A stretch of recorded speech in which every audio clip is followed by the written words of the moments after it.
Bu binaga keldim men birinchi marta 1963 yilda. Bu vaqtda menda kitob nashriyati, menda butun gazetlar redaksiyalari menda barsida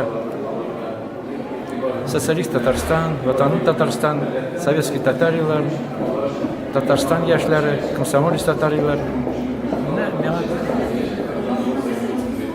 Sovetskiy Tatariylar rasm yasarga qo'shdilar. Yan Vinetskiyning bir tegi eserini kichkinagina. Shuni ishladim mana 63-yilda bo'ldi u. Andan so'ng u vaqtda men rasmlar училищесida o'qidim. Художественное училищеда. Student yıllarınızdan beri kelgensizin değil mi? Onlar 66-yilda училищені bitirgach bunday keldim de meni u vaqtda Baynazar Armenov ishlaydir yemanda. Bosh rassom bo'ldi. Degani tanilgan rassom. U meni endi mana kitob bizlarga berdi. Shundan ketdi endi. Necha yıl ishladingiz? Men ishladim bunda, mana aytga kerak.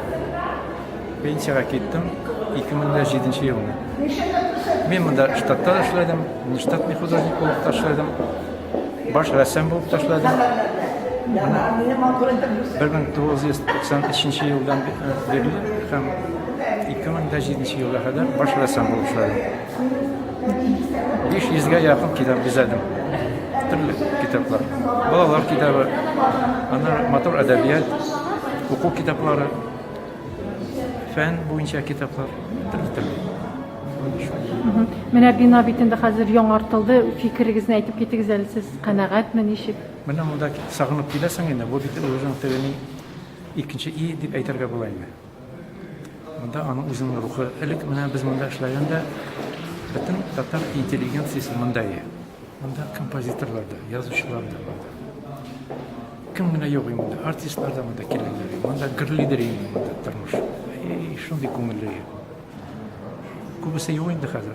Men do'stlar degan dunyoga ketdilar. Ularni sog'inam.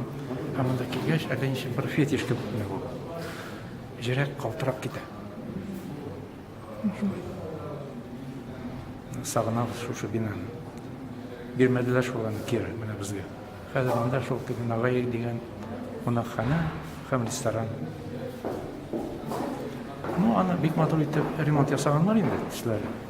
Arxitektura shu qolgan. Mana shu bizning yaratgan boshqishlar bunda. Mana direk hamda shuni bilan.